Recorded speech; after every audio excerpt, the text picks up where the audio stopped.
on Okay, the sir. broadcast. We are just waiting for the signal, and here we are. तो दोस्तों, मैं हूं आपका दोस्त, आपका होस्ट पुनीत भटनागर। गेसु संवाद में एक बार फिर आपका बहुत बहुत स्वागत है, बहुत बहुत स्वागत है। और मुझे बड़ी खुशी है कि आज मेरे साथ हमारे जो दोस्त जुड़े हैं वो नॉर्वे से हैं, अमित गुप्ता। मतलब हमारे गेसु के हैं, मगर आज की तारीख में नॉर्वे में है और इनको लोग प्यार से अमित गुप्ता नॉर्वे वाले बोलते हैं। तो अमित गुप्ता नॉर्वे वाले, आपका बहुत बहुत स्वागत है गेसु संवाद के इस मंच पर। हमें बड़ी खुशी है आज हमारे साथ आप जुड़े। Thank you very much, sir. My pleasure to join Samvad session.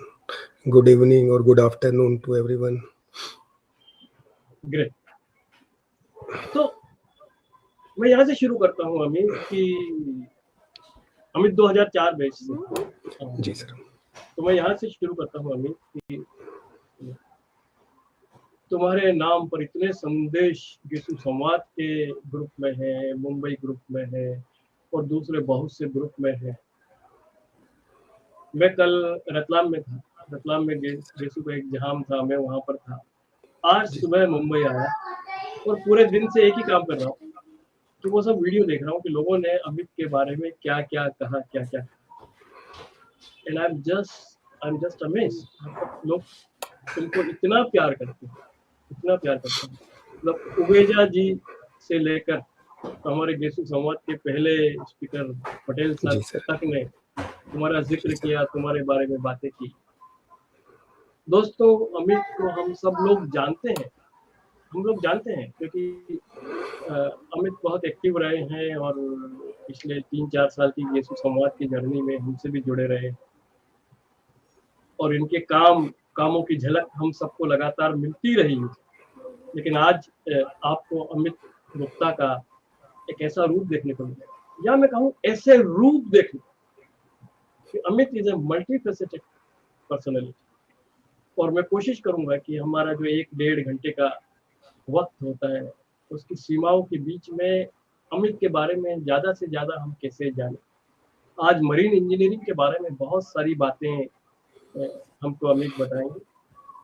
इसके अलावा ये बहुत सारी सोशल वर्क में इन्वॉल्व रहते हैं, दिलो जान से लगे रहते हैं, उसके बारे में हमको बताएंगे। और यही नहीं, मैं यहाँ से शुरू करूंगा कि अमित कभी भी है, कुछ लोगों ने अमित की कविताओं का जिक्र भी किया है उन वीडियोस में। तो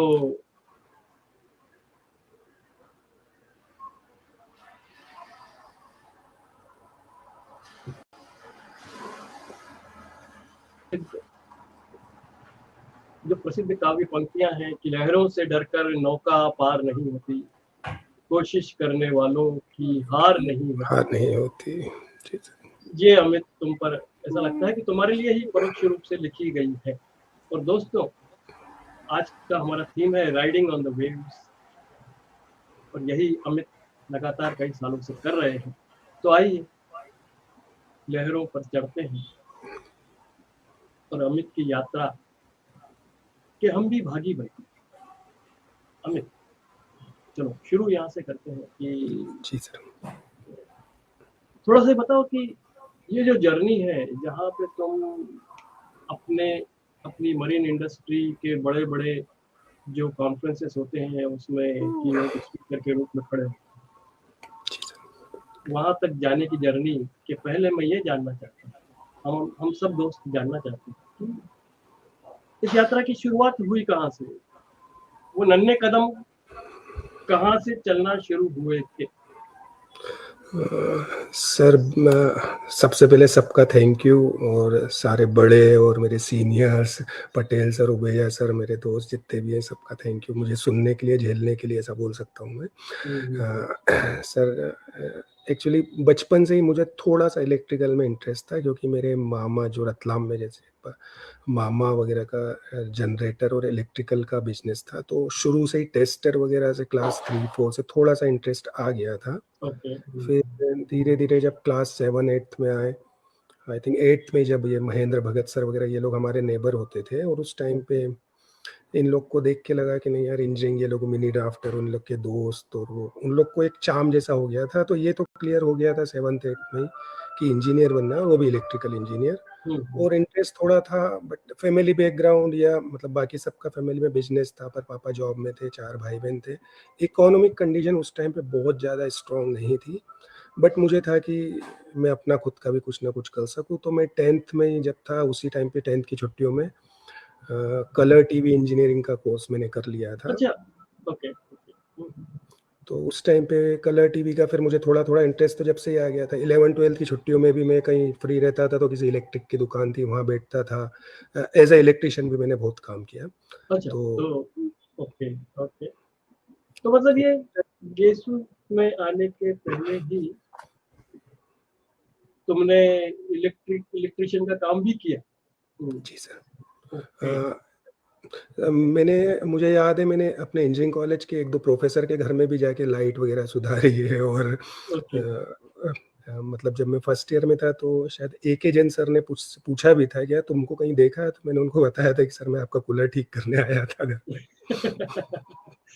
तो कहने का मतलब ये है कि तुम ऑलरेडी इलेक्ट्रिशियन का काम चालू कर जी चुके सर। थे जी 8वीं सर। 10वीं हाँ, क्लास में। तो हाँ सर। टेस्टर तुमने तीसरी क्लास में उठा लिया था, तो कहीं ना कहीं वो जो बिजली के जो चार्ज हैं वो तुम्हारे खून में जी, दौड़ रहे जी। थे। जी, ओके। जी सर। और इट्स इंटरेस्टिंग कि आप क्लास में, आपका इंजीनियरिंग कॉलेज में एडमिशन हो गया है और आप क्लास में जाके बैठे हो और प्रोफेसर कह रहे हैं कि यार तुमको कहीं देखा है, और आप बोलते सर आपके घर का कूलर सुधार दे इसमें आया है। क्या बात है। हाँ सर, पर मुझे उसमें प्राउड हुआ था, जो मुझे ऐसा कोई वो हाँ, नहीं था। मैंने हाँ, तो because I am doing electrical engineering और मैं अपना ही फील्ड का नहीं काम नहीं, बहुत बड़ी बात है, क्योंकि हम लोगों जी से अक्सर कहते हैं स्टूडेंट्स की कि भाई जिस तुम फील्ड में हो उसकी किसी इंडस्ट्री में जाके थोड़ा सा ऑब्जर्व करो, कहीं जी सर। इंटर्नशिप करो। बट यहाँ पर तो इंटर्नशिप पहले वो चालू हो चुकी थी प्रैक्टिकल रूप से। I think that's super to know, that's super to know. तो जी मैं सर। मुझे बताओ कि स्कूल के जमाने, हम सीधा कॉलेज में चले गए, स्कूल के जमाने की कुछ इंटरेस्टिंग चीजें हमको बता सकते हो या कुछ वाकये हमारे साथ शेयर कर सकते जी सर, जैसे स्कूल में भी मेरा इंटरेस्ट इलेक्ट्रिकल और इस सब में तो पहले से ही हो गया था। हो? हाँ। और 9th क्लास तक मैं भारतीय ज्ञानपीठ और लोटी में था। उसके बाद थोड़ा मुझे कोचिंग और इस सब के लिए टाइम नहीं मिल पा रहा था, और मेरे एक रिलेटिव मॉडल स्कूल में थे, तो मैंने 11th 12th के लिए मैं मॉडल स्कूल आ गया था। उस टाइम पे ये था कि कोचिंग वगैरह की ज़रा फीस वगैरह वो सब भी ज़्यादा होती थी, और वहाँ मेरे रिलेटिव थे। और मैंने 10th में आई थिंक एमपी में टॉप किया था, तो उस टाइम पे मॉडल स्कूल में मेरी ऑलमोस्ट सारी फीस ही उन्होंने फ्री कर दी थी, तो वो एक ओके एडवांटेज था। ओके। और उस टाइम पे भी एक बहुत मज़ेदार वो था कि 12th में मेरे पूरे उज्जैन में 98 मार्क्स थे मैथमेटिक्स में। उस ओके। कलेक्टर ने भी मुझे ट्रॉफी-वॉफी दी थी, बट जब मेरा रिज़ल्ट आया तो मॉडल स्कूल में मुझे मार्कशीट नहीं दे रहे थे, क्योंकि मेरी 6 महीने की कुछ की फीस बाकी थी। जबकि ओके मैं टॉपर था क्लास का। तो ओके उस टाइम पे ओके। फिर मेरे जो रिलेटिव है उन्होंने फीस भरी थी और एक मार्कशीट मिली थी। बट वो भी ओके। एक वो था मेरे लिए कि तो तो ये जो बात है, कई दोस्तों ने कहा कि अमित ट्यूशन पढ़ाता था और इस तरह से खुद को सपोर्ट करता था, वो सही है? हाँ सर, मैंने मतलब खुद थोड़ा बहुत जैसे इलेक्ट्रिकल का और ये जो सीरीज़ लाइट्स वगैरह होती है, वो सब तो मैं 10th 11th से ही लोगों के घरों पे लगाता था, या दीपावली पे किसी के वहाँ हम्म, जाना। और वो दिवाली के टाइम तो मैं काफ़ी बिज़ी रहता था इन सब में। मतलब पूजा हम्म, के पहले तक मैं लोगों के घर जाके सीरीज़ चालू करता था और वो ओके। सब। तो तो तो कई कई मेरी बार ऐसा साइकिल नहीं। जी सर। हाँ हाँ, बोलो बोलो, तुम बोलो यार। मेरे साइकिल और स्कूटर में वो टेस्टर और एक वो प्लायर तो हमेशा ही रखा रहता था। अच्छा, तो तो you are like an electrician. Electrician मतलब जी, तुम मुझे याद है कई बार क्या होता है कि लोग बोलते हैं कि अगर अच्छा आपने इंजीनियरिंग किया है, मैकेनिकल इंजीनियरिंग किया है, जरा हमारा यार ये स्कूटर देख लो, गड़बड़ हो गया है। या जी सर। इलेक्ट्रिकल इंजीनियर से लोग बोलते हैं कि भाई हमारे घर की ये कोई वॉशिंग मशीन खराब हो गई है या ये गैजेट काम नहीं कर रहा है, जरा आप इसको देख लो। तो वो कहते हैं कि यार भाई मुझे ये सब नहीं आता है, मैंने इंजीनियरिंग किया है, लेकिन ये काम मैं नहीं कर पाता। पर तुम्हारे केस में ऐसा नहीं है, मतलब जी सर। तुम तो वो सब काम करने के बाद तुमने इलेक्ट्रिशियन मतलब इलेक्ट्रिकल इंजीनियरिंग मैं तुमने जी प्रवेश सर। किया। सो फैंटास्टिक। मुझे अब ये भी बताओ कि कॉलेज में, तो हालांकि तुमको ऑलरेडी इलेक्ट्रिकल के बारे में इतनी जानकारी थी, तुम पढ़ने में पहले से अच्छे थे, मेरी वजह से। जी सर। तो मुझे बताओ कि कॉलेज में किसी प्रोफेसर ने तुम्हें इंस्पायर किया या कुछ और घटना हुई जिससे तुम इंस्पायर हुए? सर कॉलेज में मेरा एडमिशन थोड़ा-सा मतलब डिफरेंट वे में था। एक्चुअली मैंने पहले 96 में ही मेरा इंजीनियरिंग और इसमें पॉलिटेक्निक दोनों में हो गया था, बट हाँ, उस टाइम पे तैयारी करने और फीस और क्लासेस वगैरह का इतने रिसोर्सेस अवेलेबल नहीं थे। तो उस टाइम पे मेरा हुआ था एलएनसीटी, आरकेडीएफ प्राइवेट कॉलेजेस में हो रहा था, और उस टाइम पे वहाँ की फीस प्लस दूसरी सिटी में जाके रहना थोड़ा-सा मुश्किल था। तो मैंने पॉलिटेक्निक में एडमिशन ले लिया। पॉलिटेक्निक खत्म हुआ उसी टाइम पे मेरे साथ कुछ एक्सीडेंट हो गया था। मैं अमरनाथ गया था, तो मेरे ये यहाँ पर 3-4 स्टिचेस थे, राइट हैंड में फ्रैक्चर था। तो rather than taking in second year TC course, मुझे फर्स्ट ईयर में ही लेना पड़ा, क्योंकि जब तक काफ़ी लेट हो गया था, और वो भी आई थिंक ओके। मैंने जनवरी 2000 में एडमिशन लिया था। तो उस कारण फर्स्ट ईयर के सब्जेक्ट भी पढ़ना पड़े। और उसी टाइम पे जब थर्ड सेम में इलेक्ट्रिकल में चंद्रकांत दंदोरिया सर से जब मुलाकात हुई, उनका पढ़ने का स्टाइल हो, तो उनसे जो है काफ़ी अच्छे संबंध हुए। उन्होंने काफ़ी मोटिवेट करा, क्योंकि उनका जो अच्छा, पढ़ाने का तरीका मुझे था। मुझे मुझे तुम ये बताओ, क्योंकि जब इतने दोस्तों ने तुम्हारे बारे में बातें की है, कई लोगों ने मेरे इनबॉक्स में भी मुझे बताया है, तुम ये बताओ कि तुम बहुत मेरिटोरियस थे, लेकिन पहली बार जब कॉलेज में एग्जाम हुए तब कुछ सब्जेक्ट में तुम जी, जी सर। अटक अटक गए थे, ये सच है? जी, जी सर, जी सर। मैं वो हमेशा बोलता हूँ कि failure is also part of success और जर्नी। सो हाँ, हुआ क्या था सर, मैं 12th तक काफ़ी अच्छा था पढ़ने में, पॉलिटेक्निक भी हाँ, अच्छा हाँ, करा, और मेरा एडमिशन हुआ था 25 जनवरी 2000 को। मैं एक सेंट्रल स्कूल से लाइट लगा के आया था, तो मेरे स्कूटर में वो ओके। वायर वगैरह सब लगे हुए भी थे। हम्म, तो एडमिशन तो हो गया 25 जनवरी, 7 फरवरी से शायद एग्ज़ाम थी, और मैं शुद्ध हिंदी मीडियम से पढ़ के आया था पॉलिटेक्निक से। हम्म, तो M1 बेसिक इलेक्ट्रिकल, अब बुक्स वगैरह भी नहीं मिल पाई थी पूरी, और एग्ज़ाम चालू हो गई थी। ओके। सो जैसे-तैसे मेहनत करके जितना बना मुझसे, मैंने एग्ज़ाम दे दी, बट जब रिज़ल्ट आया तो मैं 2 थ्योरी में और प्रैक्टिकल में फ़ेल हो गया था। अब ओके। ये मेरी लाइफ़ का पहला फेलियर था एज़ इन कोई सी भी एग्ज़ाम, और उस टाइम पे मेरे पास एक बजाज सुपर स्कूटर होता था। तो अब मैं क्या करूँ, तो पहले मैं रेलवे स्टेशन गया, पर वहाँ कुछ मतलब सुसाइड का अटेम्प्ट करने गया था मैं रेलवे ओह स्टेशन माय पहले। गॉड, क्या बोल रहे हो तुम? मैं पहली बार फ़ेल हुआ था सर, तो मुझे समझ में नहीं आ रहा था मैं क्या करूँ? अब ओके। फिर पता नहीं, रेलवे प लगा कि पापा रेलवे में ही तो कुछ पता पड़ जाएगा, ये वो कुछ सोच के मैं गऊघाट जो था वहाँ चले गया। हम्म, फिर वहाँ पहुँचा तो फिर लगा कि स्कूटर का क्या होगा? यार स्कूटर तो पापा का है, मैं हो गया तो इसमें चाबी लगा के छोड़ूँ, नहीं छोड़ूँ? इस सब कन्फ्यूज़न में फिर मैं अपने दोस्तों के पास आ गया, शायद मनीष और आशुतोष जो मेरे अच्छे दोस्त थे। जब उन लोगों से मालूम पड़ा, उनसे बात करी, तो फिर लगा कि नहीं यार, इट इज़ ऑल्सो, इसको भी एन्जॉय करना चाहिए। ये कोई पहला चांस है, आखिरी अटेम्प्ट तो है नहीं। हाँ, सो फिर जो मेरे दोस्त लोग थे उन्होंने काफ़ी मोटिवेट किया उस टाइम पे, सचिन, मनीष, आशुतोष, ये लोग हमारे मतलब क्लास के शुरू से दोस्त थे। हम्म, हम्म, तो उन लोग से बात करके वो टेंशन तो वो तो मैं भूल ही गया कि क्या हुआ था, मतलब जो हम्म, फेलियर था, हम कुछ और ही हम्म, बात कर रहे हैं। फिर मुझे लगा कि यार मैं तो अननेसेसरी इतनी टेंशन ले रहा था। ठीक है, अभी और भी चांस है, मैं दे सकता हूँ। बट No, फिर वहाँ से but I think that is a great lesson for all the youngsters who are listening to this, कि कई बार जिंदगी में ऐसा होता है, फेल्योर आता है और आपको लगता है कि जी अरे सर। ये क्या है, और तो कोई गलत कदम उठाने की जरूरत नहीं है, क्योंकि एक एग्जाम खत्म हुआ है, एक एग्जाम बिगड़ा है, तो जी सर। जिंदगी जी सर। में अभी बहुत एग्जाम देना बाकी है। जी सर। और जी सर। अमित हमारे साथ आज बैठे हैं। भाई उस जी स्कूटर का भला हो, सबसे पहले तुम्हारे जी दोस्त, सर। जी तुम्हारे सर। दोस्तों का भला हो। जी सर। पर आज हमारे साथ अमित बैठे हैं और जिंदगी में इतना बेहतरीन कर रहे हैं। मैं आपको जी ये भी सर। बताऊं कि मैं भी फेल हुआ, जी मैं भी सर। फेल हुआ। और उसके बाद क्या होता है कि important is how you bounce back जी सर। एंड से मैं दिखाता हूँ मैं हूँ कौन, जी मैं सर। जी कौन सर। हूँ, जी है ना? जी कहीं ना सर। कहीं वो जज्बा भी होता है अंदर, एक खुन्नस हो। मैं लोगों से कहता हूँ कि गलत काम मत करो, निराश मत हो, एक खुन्नस दिल में रखना चाहिए। जी सर। चलो इस बार ऐसा हो गया, अगली बार मैं बताता हूँ मैं कौन हूँ, मैं ज्यादा तैयारी करूंगा, मैं ज्यादा जी सर। और सर एंड उस टाइम पे मैं फेल हो गया, तो क्लास में प्रोफेसर वगैरह भी, उनको लगता था, एक तो हाइट सबसे ज़्यादा थी क्लास में, तो ऐसे गुंडा मवाली टाइप के लड़के होंगे जो लेट आए हैं ऐसे। हाँ, तो हाँ, उस टाइम तक मतलब ठीक है, मतलब ऐसा ऐसे ही वो समझते थे कि भाई कोई लोकलाइट है ऐसे ही। बट जब थर्ड सेम में थ्योरी व्योरी क्लियर होना चालू, जब जाके थोड़ा प्रोफेसर भी थोड़ा सा वो लगे कि हाँ मतलब पढ़ सकते हैं हम लोग भी, नहीं तो लास्ट बेंचर्स थे हम लोग। ग्रेट। तो यस दोस्त, आशीष त्रिपाठी ने लिखा है कि ये तुमने कभी बताया ही नहीं हमको। आशीष और सब दोस्तों से कहना चाहता हूँ कि आज परत दर परत ऐसे राज खुलेंगे कि आप हैरान रह जाएंगे। अमित की जो जर्नी है वो इतनी रिच है और उसमें इतनी इंसाइट्स हमको मिलने वाली है। I am already very very excited. Amit, इस मंच पर, गेसू के इस मंच पर संवाद में तुम पहले व्यक्ति हो जिसने दिल खोलकर ये बताया कि तुम स्कूटर लेकर गांव घाट तक चले। जी सर।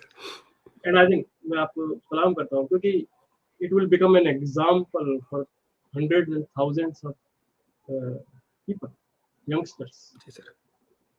सुपर। तो अभी बताओ कि हाँ, बीच में आपने एक हमारे प्रोफेसर सर का की बात की थी कि उन्होंने आपको इंस्पायर किया। जी सर। जरा थोड़ा सा और खुल के बताओ उसके बारे में, कैसे inspire? Sir Chandrakant Dinoria sir MSCT के टॉपर थे और हमको थर्ड सेम से पढ़ाना चालू करा था उन्होंने।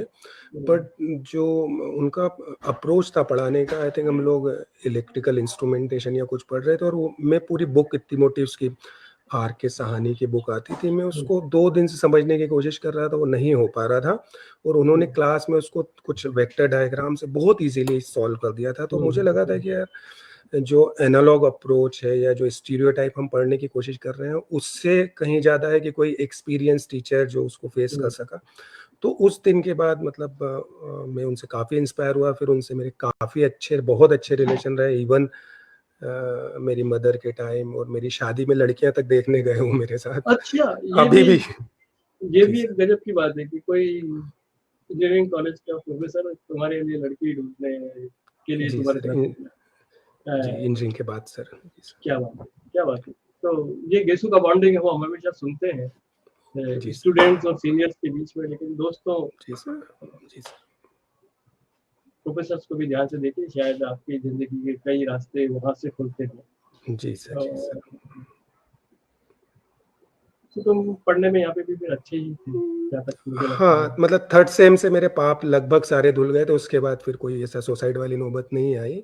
तो उसके बाद पढ़ाई में तो कोई ऐसी प्रॉब्लम नहीं आई सर। जब तक मैं भी थोड़ा सिस्टम समझ गया था, इंग्लिश भी थोड़ी थोड़ी ठीक हो रही थी जब तक लिखने वाली, तो फिर इतनी प्रॉब्लम नहीं थी। फिर धीरे धीरे बाकी एक्सपेरिमेंट्स, फिर दोस्त सब जगह दोस्त है, फिर दूसरी ब्रांचेस। और मुझे जहाँ तक लगता है कि कॉलेज में पढ़ते पढ़ते भी फिर सबको प्रोफेसरों के घर के फ्यूज आप सुधार के हुए।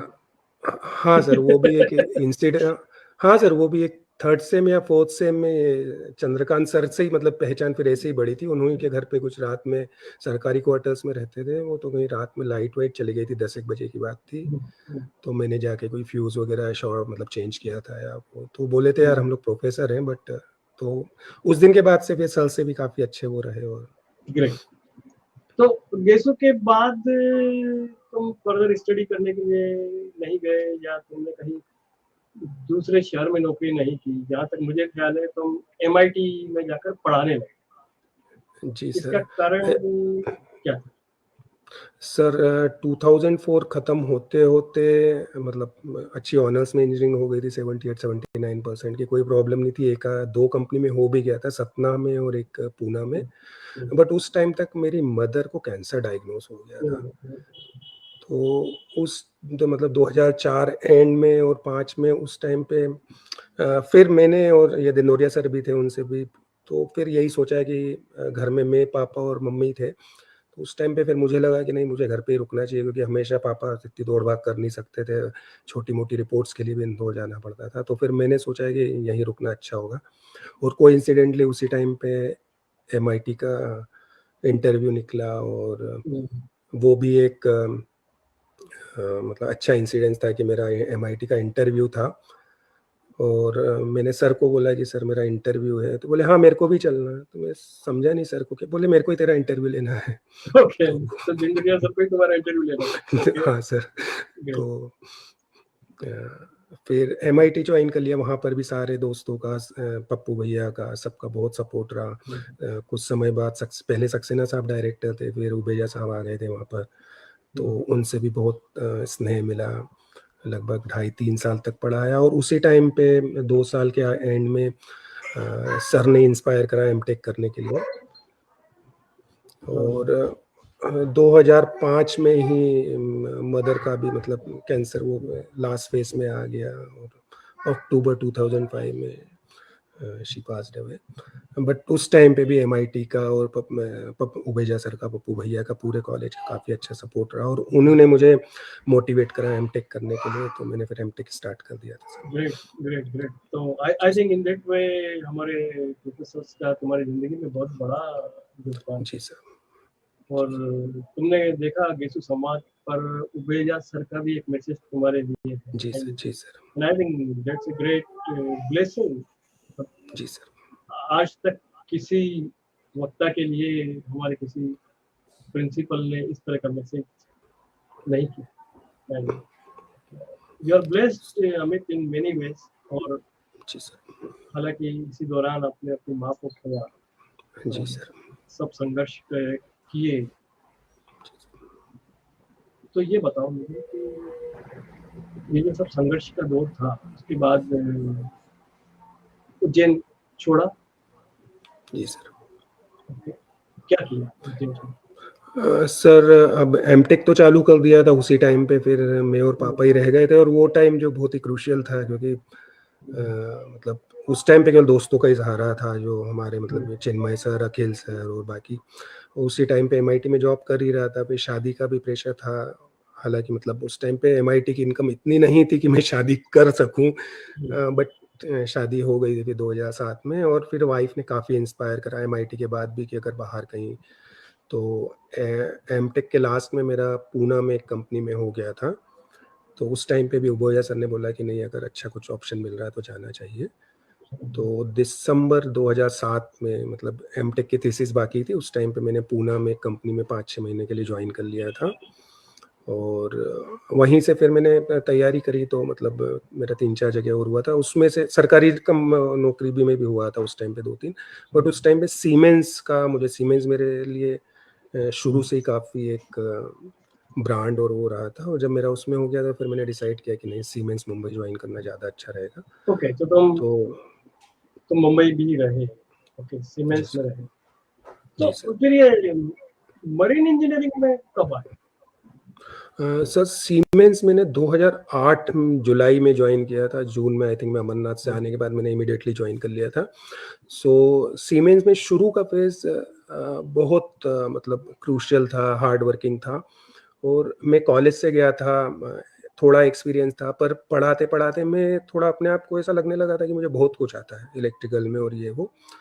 तो मैं वो भी एक चीज़ मानता हूँ कि अगर कोई आपको बहुत ज़्यादा ऐसा फील आता है तो किसी एक्सपर्ट के पास जाना चाहिए। तो उस टाइम पे सीमेंस में हमारे काफ़ी एक एजेड सीनियर मैनेजर थे, उन्होंने मेरी इतनी बढ़िया बेइज्जती करी थी, इतनी बढ़िया बेइज्जती करी थी कि उसके बाद मेरे सारे जो मुगालते वर्ड जो होता है ना, वो मेरे सारे निकल गए थे। और फिर मैंने बेसिक फिर से बुक्स के साथ जो मैनुअल्स थे या जो रियल टाइम, वो पढ़ना चालू कर दिया था।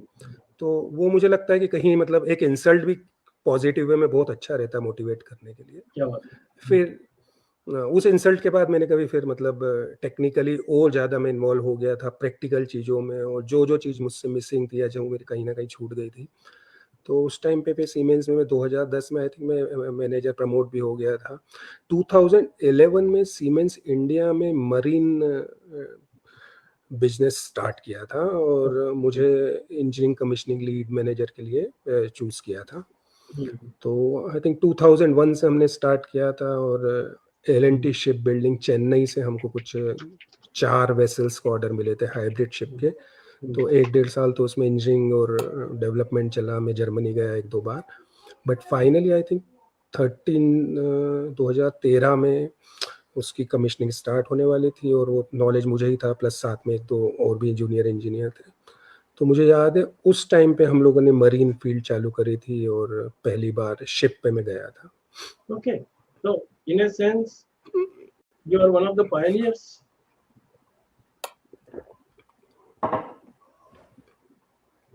जी sir. You are yes one of sir, the उस pioneers when it comes to marine engineering हाँ, and उस तरह की शिप पे काम करने का।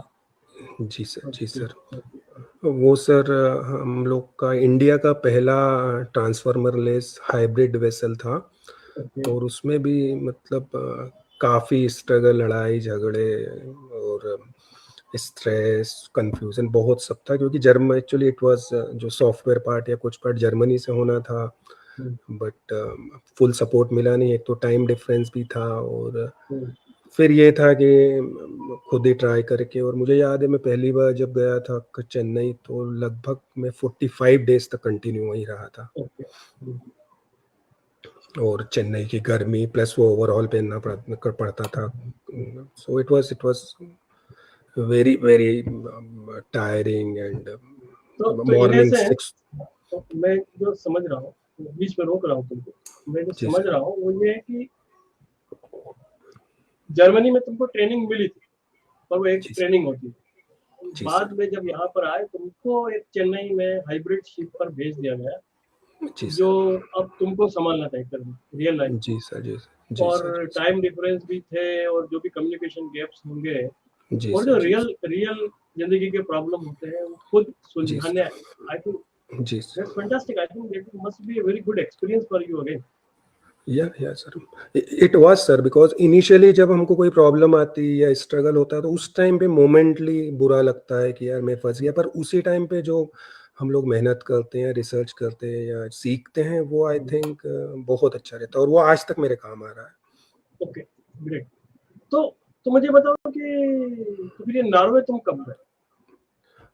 सर अब जब मतलब उसके पहले से मैं चालू करे मतलब सीमेंस में रहते हुए जैसे हमने ये पहला शिप कमीशन कर लिया था, तो it was uploaded by world wide in Siemens also, and they okay, called me for this global innovation award, because उनका जो क्या बात प्रोग्राम था वो अलग। हाँ सर, क्या आई बात थिंक 2014 में बुलाया था वहाँ, और पहली बार मैंने, पहली नहीं दूसरी बार मेरा शादी वाला सूट पहना था वहाँ पर। क्या बात है। तो हाँ, और उसके बाद फिर जर्मनी वाले भी चाहते थे कि मैं उनके साथ काम करूँ, और 2015 के बाद फिर ऐसा होता था कि मैं मोस्टली जर्मनी के प्रोजेक्ट पे ग्लोबली सपोर्ट करता था, या आइदर फ्रॉम ओके, न्यूरेमबर्ग और Hamburg. Okay, okay. So basically वो जो काम तुमने किया, जी सर, जी सर, इट वाज अपलॉडेड, उसके लिए तुमको या पुरस्कार भी मिले। जी सर, तो नहीं, अभी भी मुझे सवाल का जवाब नहीं मिला। कई लोग जानना चाहते हैं। जितने जी लोगों सर, ने तुम्हारी बात की उन सब ने कहा कि अमित की जर्नी उज्जैन से नॉर्वे तक। तो जी सब सर, लोगों के मन में एक उत्सुकता है कि ये नॉर्वे तक कैसे पहुंचे। तो पर बीच में मैं समझ रहा हूँ कि जर्मनी का एक पड़ाव बीच में आया। जी सर, जी सर, जी सर, तो तुम जर्मनी भी गए काम करने के लिए? जी सर, मैं जर्मनी लगभग 4-5 सालों तक 2018 तक ऑन डेप्यूटेशन रहा।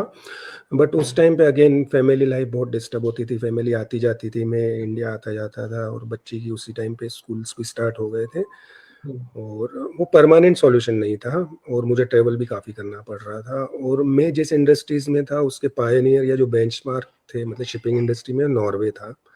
तो ओके, समहाउ मुझे फ़ील होता था कि जो मेरा नेक्स्ट नेक्स्ट टारगेट होना चाहिए वो नॉर्वे होना चाहिए, टू ओके, एक्सप्लोर मोर और लर्न।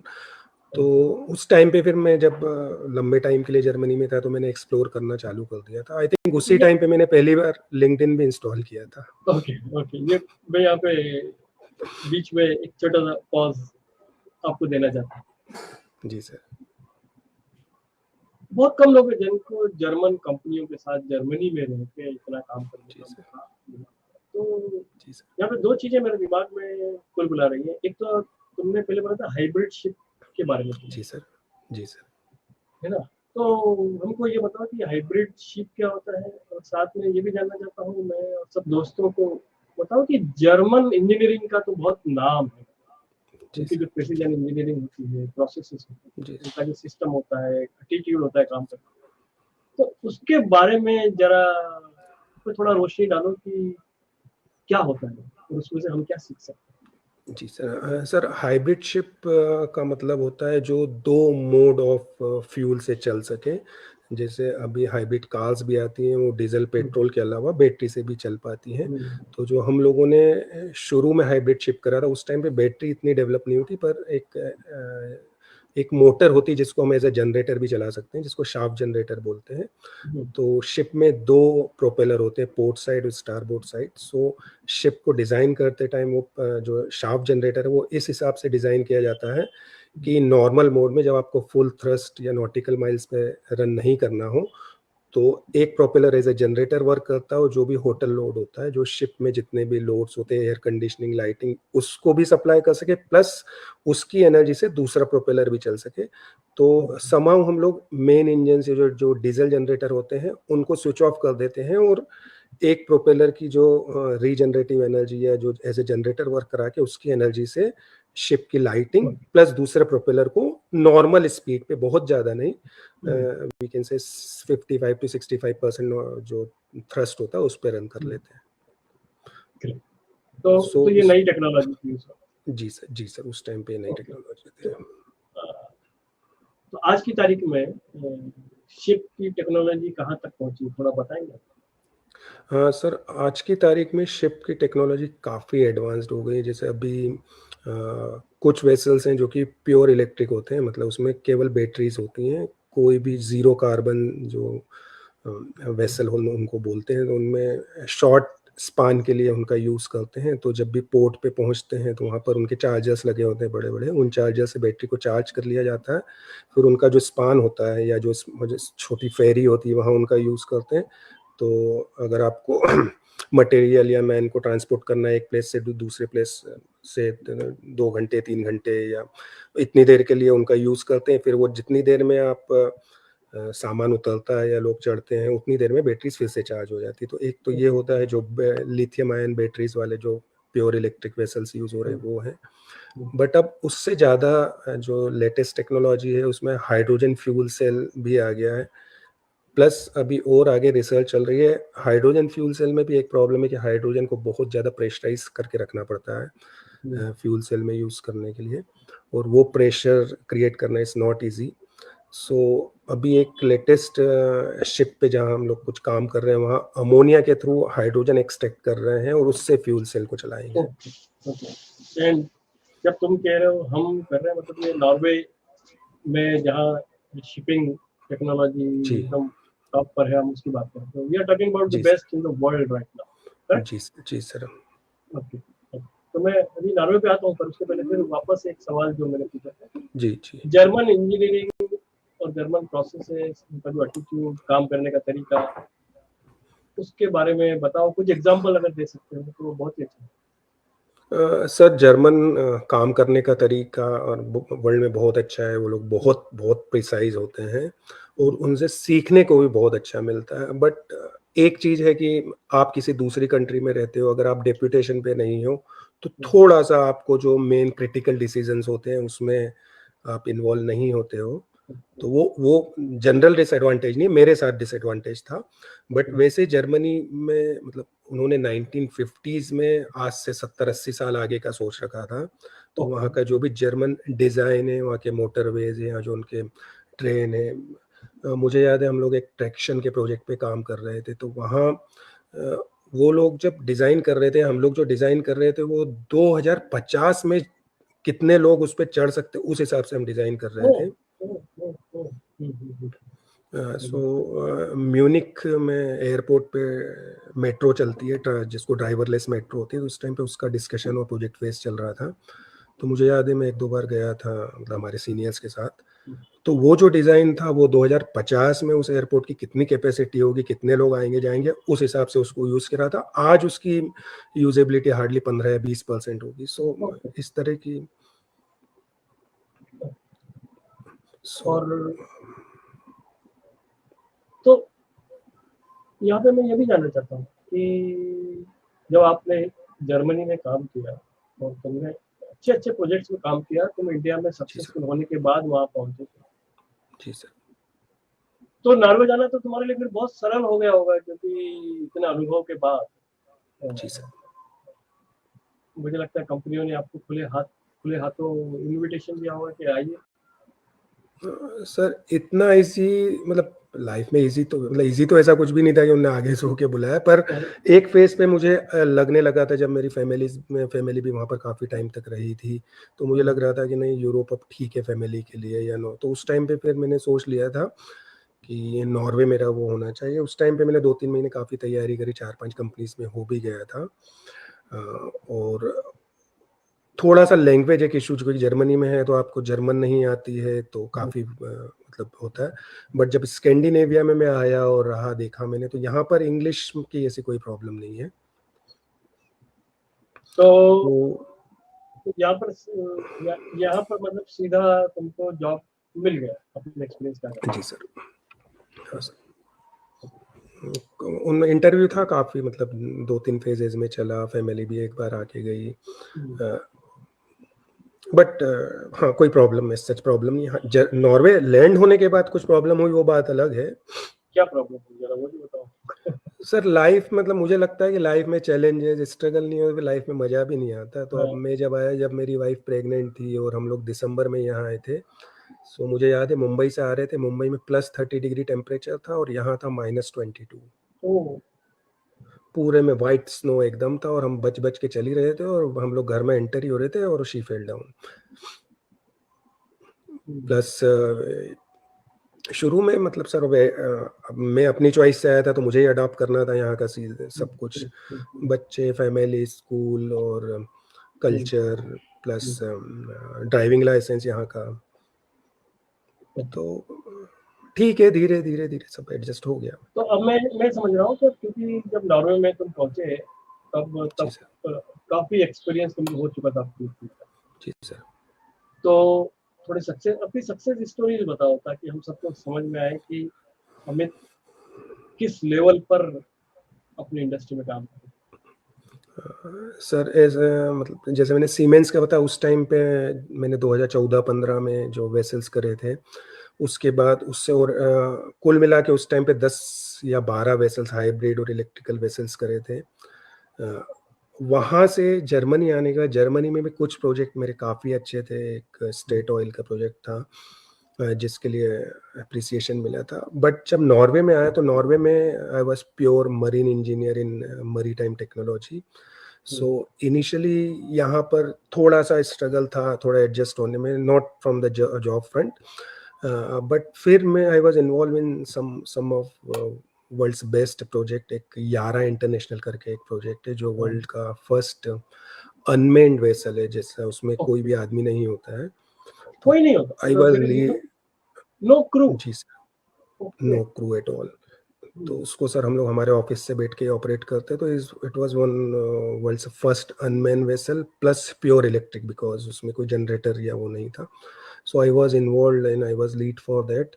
एंड ये सब बात है कोरोना टाइम की। यहीं पर नॉर्वे में नॉर्थ में एक सिटी है बर्गेन करके, वहाँ पर उसका वो शिपयार्ड था। तो उस टाइम पे भी मतलब कोरोना भी चलता था, किसी क्रू को हो गया, कोरोना हो गया तो फिर 2 दिन आइसोलेशन में जाओ, फिर घर से आना जाना, जब फ्लाइट वगैरह में जा नहीं सकते थे, कुछ बंद थी तो होटल भी अलाउ नहीं था, तो अपार्टमेंट में रहना, प्लस ड्राइव करके जाना वहाँ तक। बट एंड में उसका रिजल्ट काफ़ी अच्छा रहा, उसका भी ग्लोबल लेवल पे अप्रिसिएशन मिला मुझे और काफ़ी अच्छा है उसका। बीबीसी पे एक डॉक्यूमेंट्री भी है उसकी।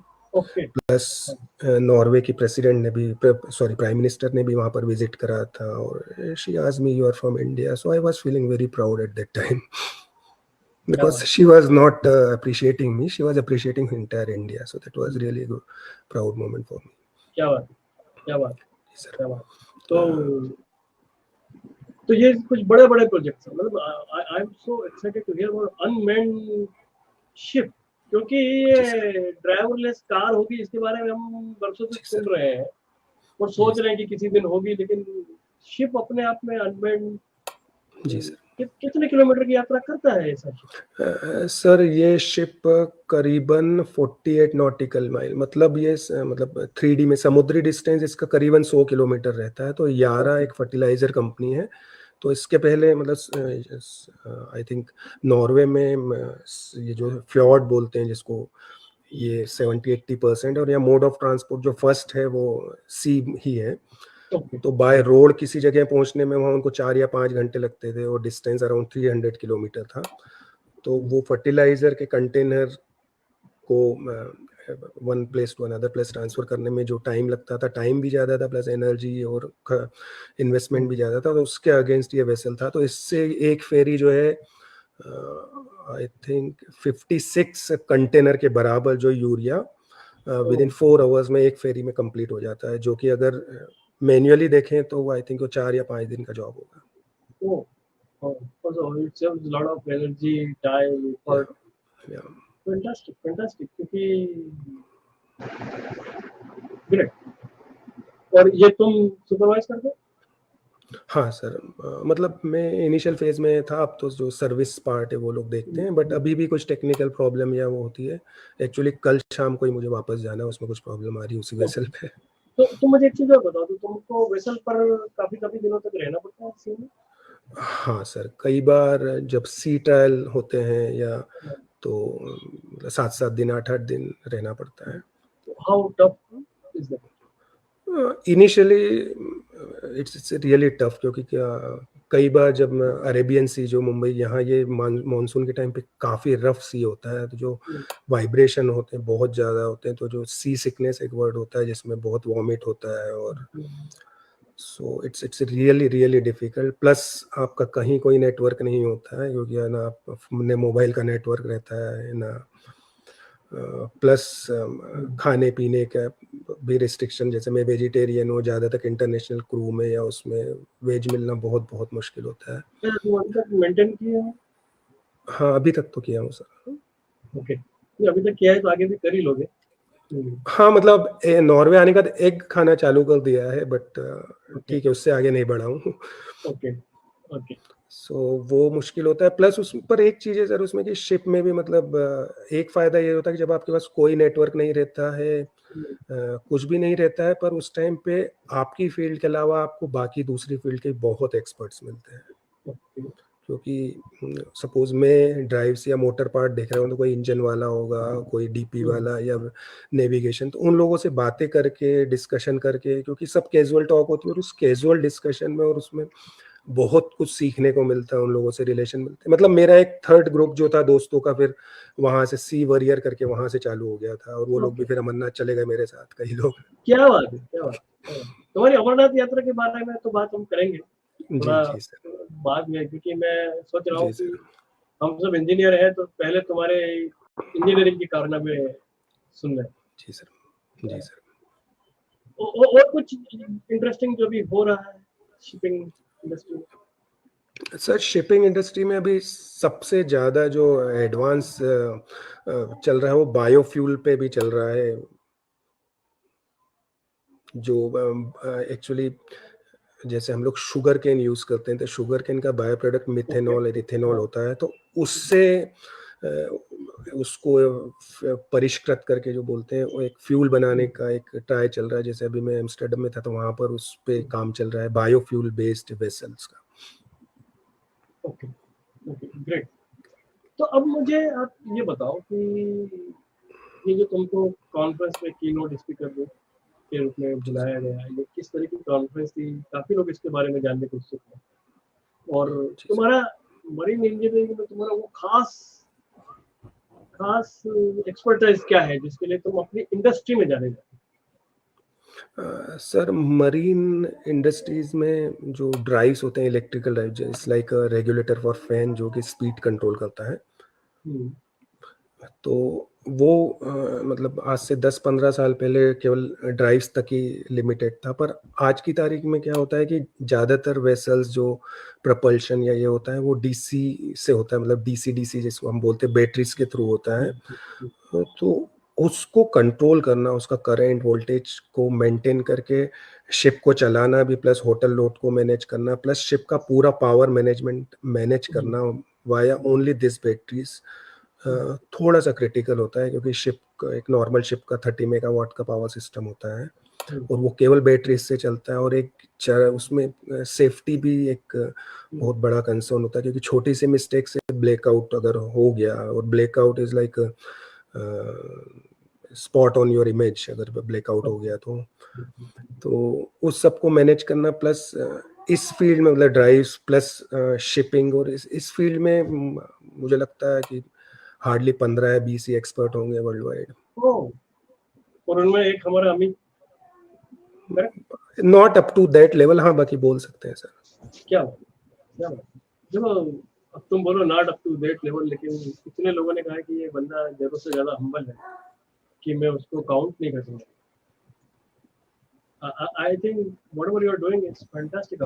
और हमारा ये सौभाग्य कि यीशु का एक बंदा शिपिंग इंडस्ट्री में, मैरीन इंजीनियरिंग की फील्ड में इतने ऊपर तक नॉर्वे में बैठ के, जो जहाँ सबसे ज्यादा इंजीनियरिंग प्रोग्रेस हो रही है शिपिंग इंडस्ट्री की, वहाँ पे तुम हो और वहाँ पे भी नाम कमा, वहाँ पर भी कहीं खड़े हो अपना एक जगह बनाकर।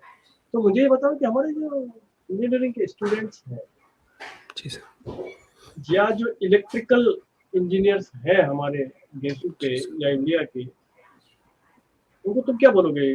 मतलब मरीन इंजीनियरिंग में आना चाहिए, उसमें कुछ स्कोप है? क्योंकि इंडिया में बहुत ज्यादा स्कोप अभी दिखता नहीं है सर। इस फील्ड में स्कोप काफ़ी है।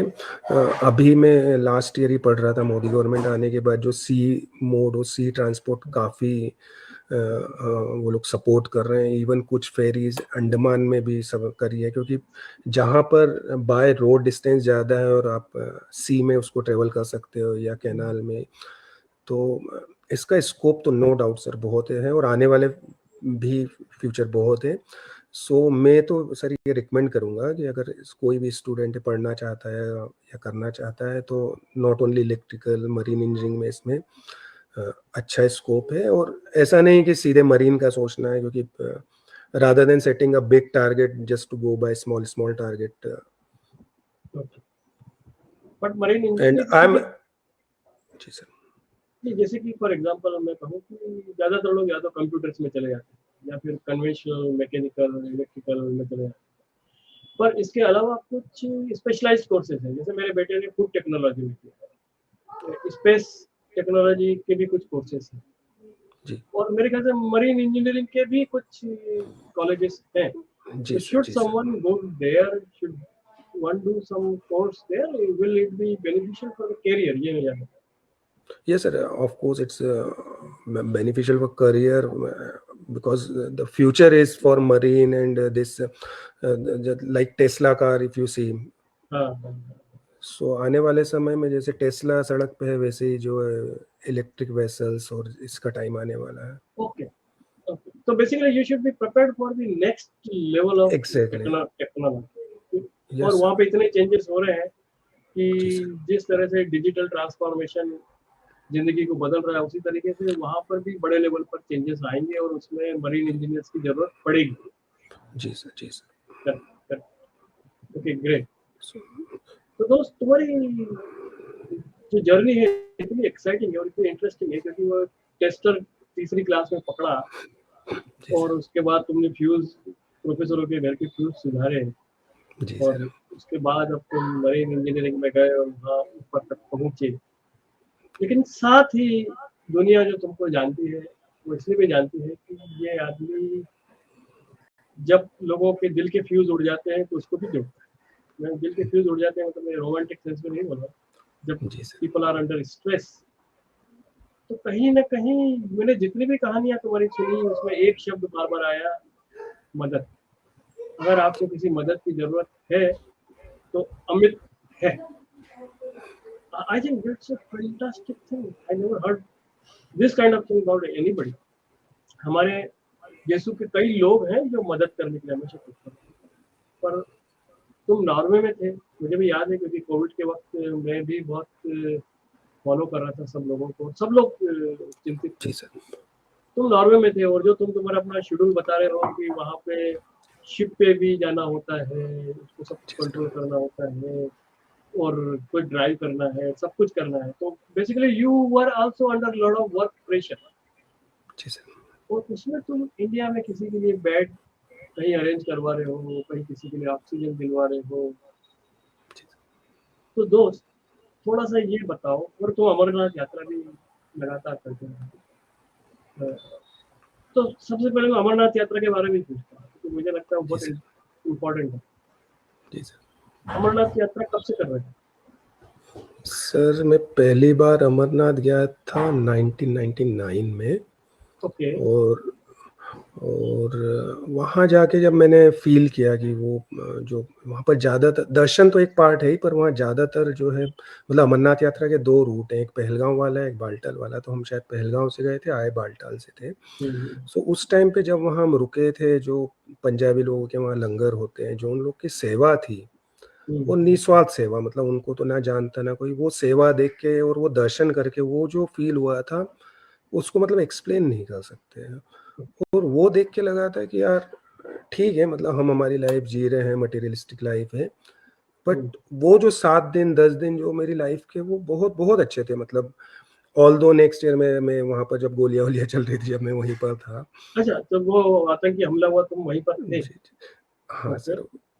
सो नेक्स्ट ईयर जब मैं गया था, तो जब 3 अगस्त 2000 में आतंकी हमला हुआ था पहलगांव में, तो मैं वहीं पर था। मेरा हमले में कोई वो नहीं था, पर वो जो भगदड़ मची थी उसमें मैं गिरा और मेरे सामने बस थी, तो बस वाले ने तो ब्रेक लगा लिया, पर मैं इतनी जोर से गिरा था कि यहाँ पर स्टिचेस आए हाथ में, राइट हैंड में फ्रैक्चर था। बट वहाँ कहीं ना कहीं वो लाइफ चेंजिंग मोमेंट था कि लोग इतना कर रहे हैं, पंजाबी लोग। फिर उनसे धीरे धीरे वो दोस्त बने, मतलब पहचान हुई, तो मालूम मैं इन्वॉल्व हुआ, लंगर में जुड़ा कहीं से, तो मालूम हुआ कि वो पंजाबी लोग जब भी अपनी जो भी कमाई होती है, सैलरी, बिजनेस, तो उसका एक 10% 20% पार्ट सेवा के लिए अलग रख देते हैं। ओके। सो वो बहुत इंस्पायरिंग था। प्लस फिर जाना चालू हुआ। मैं पहले रतलाम से, जैसे मैंने बताया, वहाँ से गया था। फिर उज्जैन से कुछ लोग जुड़ते गए। फिर कॉलेज आ गया, तो कॉलेज में भी प्रियंक, मनीष, उपदेश, ये लोग, अच्छा, इन लोग कॉलेज को भी ले में गया मैं। हाँ हाँ, ले गया। गेसु के दोस्त भी एक गए दो, होंगे। हाँ, गेसू के दोस्त भी गए, मीणा सर भी शायद गए हैं एक बार। एक और हमारे वहाँ एक थे, मुझे याद नाम नहीं है उनका, आई थिंक प्रिंसिपल के ऑफिस में ही थे वो भी गए साथ में।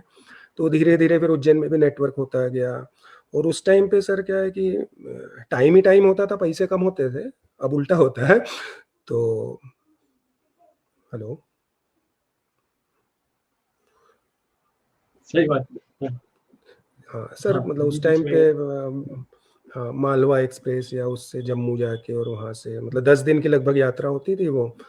और धीरे धीरे नेटवर्क बढ़ते गया। तो एक टाइम ऐसा था, मतलब मैं 200-250 लोगों को यहाँ से ले जाता था उज्जैन ओह, से वहाँ पर। ओह, जी। Okay, okay, okay, great.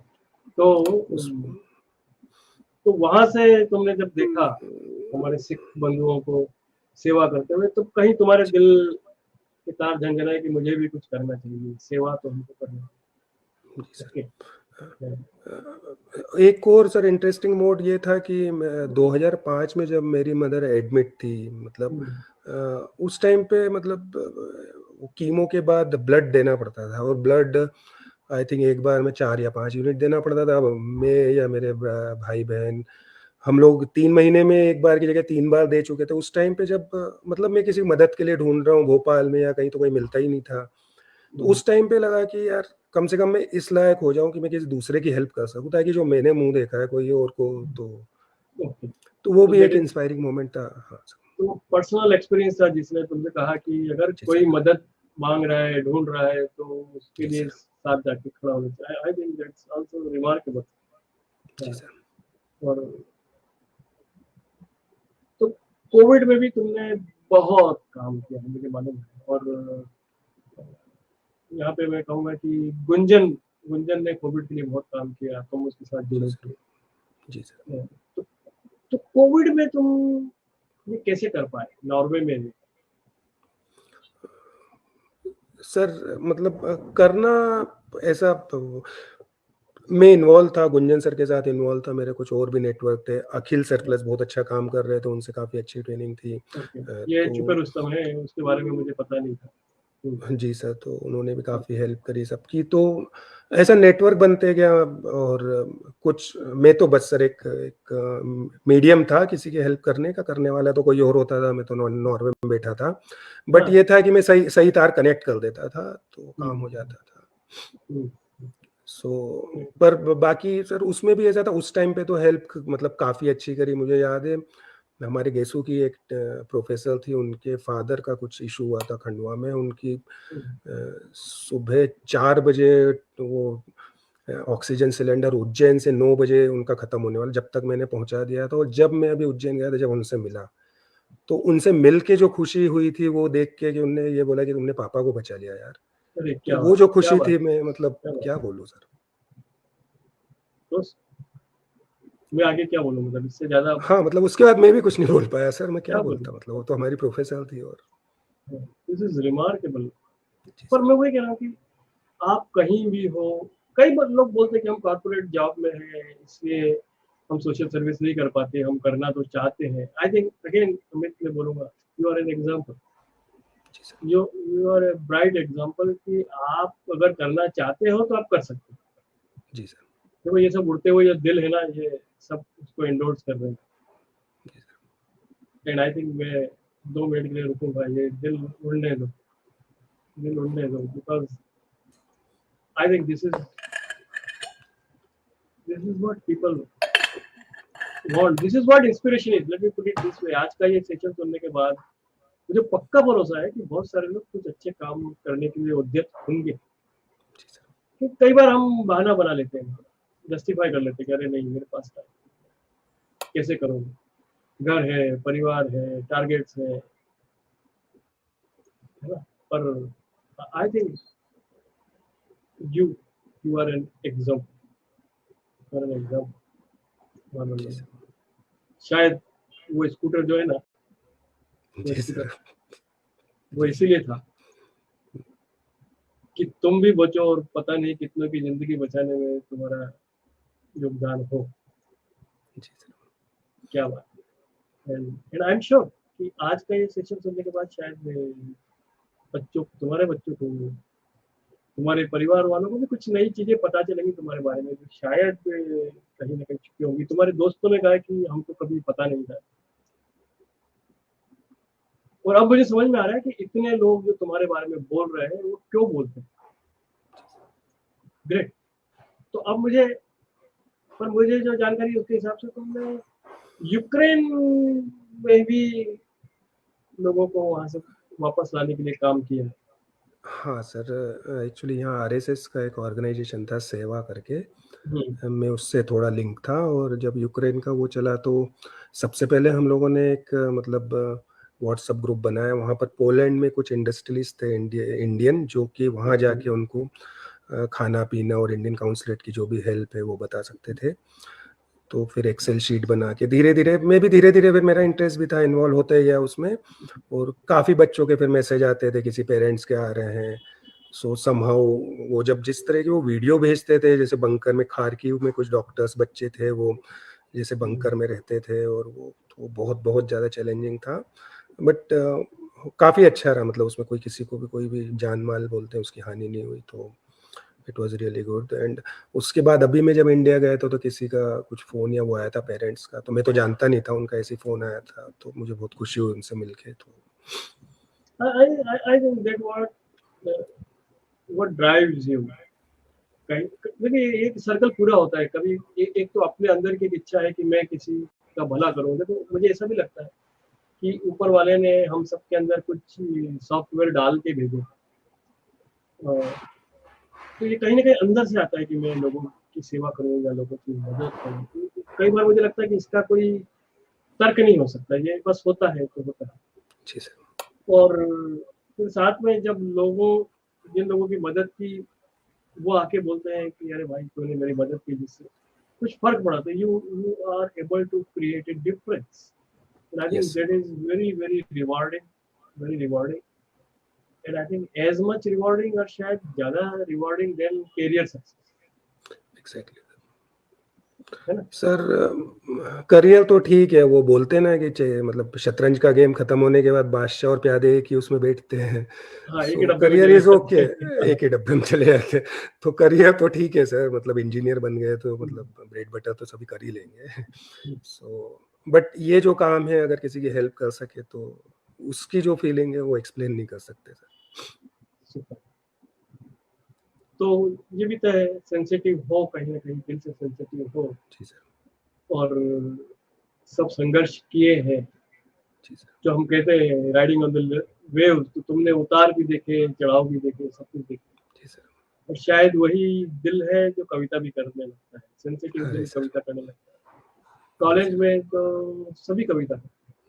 मेरे जी ख्याल से सर। कॉलेज के दिनों में जिसने कविता नहीं की, वो जिंदगी में उसने कुछ मिस कर दिया, यहाँ से शुरू। पर कुछ लोग होते हैं जो उसको निभाते हुए आगे जाते जी हैं। सर। ये कविता क्या है, कविता का लोग बोलते हैं कीड़ा होता है जी सर। ये कैसे काटा और अभी भी काटता है क्या, ये जानना चाहता सर कॉलेज के टाइम में तो कभी मतलब इतनी हिम्मत नहीं कर पाया मैं, उस टाइम पे तो केवल जगजीत सिंह के गाने ही सुन लेता था। हूँ। अच्छा। पर नॉर्वे आने के बाद 2-3 साल पहले कोरोना टाइम में अब वर्क फ्रॉम होम भी चल रहा, कभी ऐसी फीलिंग आती थी और गाने सुन के या वो गज़लें सुन के थोड़ा लगता था कि मैं कर सकता हूँ, और फिर मैंने स्टार्ट किया धीरे-धीरे कुछ लिखने लगा। तो अभी ये मतलब नया-नया शौक ही है, ऐसा बहुत ज़्यादा वो नहीं, नया 2 ढाई नया साल ही शो। हुआ है। ओके, तो कुछ सुनाओगे?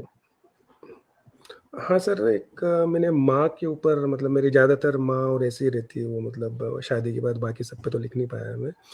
तो मतलब लिखना चाहते वो हो एक लेकिन लिख ना पाया।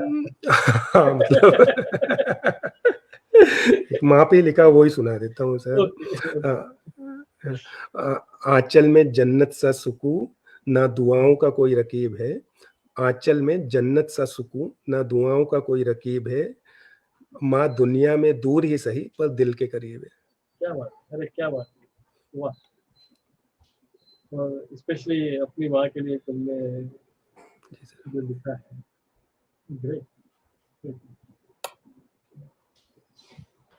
अब इसको जब हम अंतिम पायदान पर पहुंचा रहे हैं, शिप हमारी बातचीत का शिप जो है ना, वो अपना डॉक पे जा रहा है, जी सर। तो और कुछ सुनाना चाहोगे, कुछ पंक्तियां और बोलना चाहोगे? हाँ सर, कोई एक मैं हमेशा बोलता हूँ वो देख लेता हूँ मैं वो, एक में मतलब कहीं भी चाहे बुलाता है कोई छोटे-मोटे इसमें, तो मैं बोलता हूँ कि उज्जैन की मिट्टी कुछ इस तरह से मिल चुकी है मेरे इस्तकबाल से, उज्जैन की मिट्टी कुछ इस तरह से मिल चुकी है मेरे इस्तकबाल से, कि आज भी मैं दुआ सलाम करता हूँ जय महाकाल से। I think that is fantastic. आज भी दुआ सलाम करता हूँ जय महाकाल से। और अ, तो जो बोलते हैं ना कि इंसान अपनी जमीन से कितना भी दूर हो जाए, जी बोलते सर। हैं कि आप इंडिया से दूर हो जाओ, लेकिन इंडिया तो आपसे दूर नहीं होता, आपके दिल में बसा रहता है। तो मैं हमेशा लोगों से कहता हूँ कि हमारा सेशन कभी खत्म नहीं होता, क्योंकि ये बातचीत जो है वो चलती जाए, नई नई से नई जी, जी। बातें और निकलती जाए। बट उसके पहले मैं समराइज करूँ आज की हमारी पूरी इस बातचीत को, I think this is fantastic. आज तुमने बहुत सारी इंसाइटफुल बातें बताई। सबसे पहले किस तरह से बचपन से अगर किसी चीज का शौक लग जाए तो वो आगे तक काम आता है। तुमने जो टेस्टर पकड़ा, तुमने पैसा कमाने के लिए, खुद को सपोर्ट करने के लिए जो फ्यूज जोड़े, इलेक्ट्रिशियन का काम किया। मैंने तो यहाँ तक सुना कि तुमने गड्ढे भी खोदे। जी सर। वैलिडेट सर करना वो चाहता हूँ, सही है क्या? हाँ सर, मतलब 10th-11th के टाइम, अब पहले तो इलेक्ट्रिशियन के पास ऐसे कोई बहुत ज़्यादा इंस्ट्रूमेंट ड्रिल वगैरह सब होती नहीं थी, तो आई थिंक किसी को अर्थिंग करना है कंप्यूटर वगैरह में, तो अर्थिंग के लिए एक पिट बनाना पड़ता है जिसमें वो सेंधा नमक और कोयला डाल के, तो वो एक 4-5 फीट का गड्ढा खोदा है। बढ़िया, हाथ में कुछ छाले हो गए सही थे। है, ये बात सही है। हाँ सर, बिल्कुल। बिल्कुल। तो मैं वही कह रहा हूँ कि वो बट आई एम गड्ढे proud of it sir, I am proud of it but होना चाहिए भाई। तुमने वो सब काम किया है, जो वो सीख, देखो तुम्हारे पास, मैं ये कहूंगा कि दिल भी है, दिमाग भी है, हाथ भी है। कई लोग क्या होता है, दिमाग से काम करते हैं लेकिन हाथ उनके पास नहीं होता। तुम्हारे पास तीनों है, and I think this is fantastic. तो वहां से तुमने जर्नी चालू की, तुम अपना स्कूटर वापस लेके आए। मतलब मैं आज के जी सेशन की सबसे बड़ा मैसेज मेरे लिए ये है कि वो स्कूटर वापस आया है घर पे।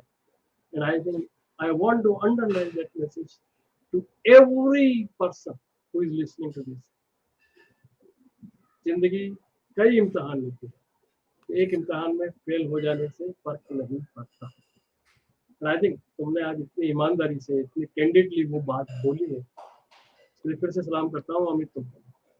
जी सर, थैंक यू और सर। उसके बाद किस तरह से तुम अपनी माँ की बीमारी में परिवार के साथ उज्जैन में ही रहे, जी सर। तो उस वक्त तुमने अपने करियर के बारे में भी सोचा, फिर आगे बढ़े, मरीन इंजीनियरिंग में गए, सीमेंस कंपनी में तुमने अच्छा काम किया होगा, तभी तुमको उन्होंने एक नए प्रोजेक्ट पर, इनोवेटिव प्रोजेक्ट पर लगाया। तो I think overall your whole story tells us कि जिंदगी में फेल्योर आए तो उसको स्टेपिंग स्टोन बनाना चाहिए, जी सर। स्कूटर घर वापस लेके आना चाहिए। जी सर। साथ साथ में हमने छोटा काम भी किया है तो नेवर नेवर हाइड कि उसके लिए जस्टिफिकेशन की जरूरत नहीं है। हमको जो काम जिंदगी में जब करना पड़ा हमने किया, जो हमारे लिए जरूरी था। I think those things are important. और सब तरह के कांस्टेंट के होने के बाद भी हम जिंदगी में बहुत बड़ा काम कर सकते हैं, अपनी इंडस्ट्री में नाम कमा सकते हैं। और सबसे बड़ा मैसेज जो है वो ये है कि वक्त की कमी कोई बहाना नहीं होती, वो सिर्फ बहाना होती है देखा जाए। अगर आपको दिल से कुछ करना है तो अगर यूक्रेन में फंसे छात्रों को वापस लाना है, या कोविड में मरते हुए लोगों को, या जिंदगी से जूझते लोगों को ऑक्सीजन पहुंचाना, आप सब कुछ कर सकते हैं। जी सर। आई थिंक हमें salutes to you again and again and again. और मैं वादा करता हूँ कि फिर से तुमसे बात करेंगे। मैं हमेशा कहता हूँ कि ये सेशन खत्म नहीं हुआ, और तुम्हारे साथ क्या सेशन खत्म हो ही नहीं सकता है, क्योंकि कल फिर कोई मैसेज आएगा कि मुझे जरूरत है, और अमित गुप्ता नाबे वाले फिर काम में लग जाएंगे। तो दोस्तों, तो संवाद में पिछली बार हमने कमोडोर चारुदत्त प्राणिक सर से मिले थे, एयरपोर्ट्स और डिफेंस इंडस्ट्री के बारे में जाना था। आज हम मरीन इंजीनियरिंग के बारे में कुछ जान सके हैं, और ये समझ सके हैं कि ये इंडस्ट्री ट्रांसफॉर्मेशन के फेज से जा रही है, नए नए इनोवेशन हो रहे हैं। तो इसमें बहुत स्कोप है, इसमें जाया जा सकता है। और मैं वादा करता हूँ कि अमित आपको सपोर्ट करेंगे, आपको गाइड करेंगे। अमित, बिना जी तुमसे पूछे मैं ये वादा कर रहा हूँ। जी जी सर, कभी भी कोई भी तो, मतलब 24/7 तो sir. Amit is always there. जैसे आपने कहा कि वो महाकाल की नगरी के लिए, उज्जैन के लिए, गेसू के लिए जी हमेशा तत्पर रहते हैं काम करने। जी सर। तो कुछ भी आपको जानना हो तो आप अमित से संपर्क कर सकते हैं। गेसू संवाद ग्रुप में अमित है, उज्जैन वाले ग्रुप के सदस्य भी हैं अमित, तो वहां पर भी आप उनको ढूंढकर उनसे बात कर सकते हो। तो दोस्तों, आज मैं यहीं पर विराम दे रहा हूँ। इस चर्चा को फिर कभी आगे बढ़ाएंगे। जय हिंद, जय भारत, जय महाकाल। सबका बहुत बहुत धन्यवाद sir, thank you very much. Great. तो यहाँ पर थैंक यू वेरी हम मच। इस सेशन को विराम देते हैं। आप सभी दर्शकों का, श्रोताओं का बहुत बहुत धन्यवाद। अमित के संदेश को ज्यादा से ज्यादा लोगों तक पहुंचाइए। आप अगर फेसबुक पर जुड़े हैं वहां से, या लिंक्डइन पे जुड़े हैं तो वहां से, यूट्यूब पर इसकी रिकॉर्डिंग जाएगी वहां से। इस मैसेज को ज्यादा से ज्यादा लोगों तक शेयर कीजिए। ऐसा मैसेज दूर दूर तक जाना चाहिए। शब्बा खैर, जय हिंद, जय Bharat. Thank you very much.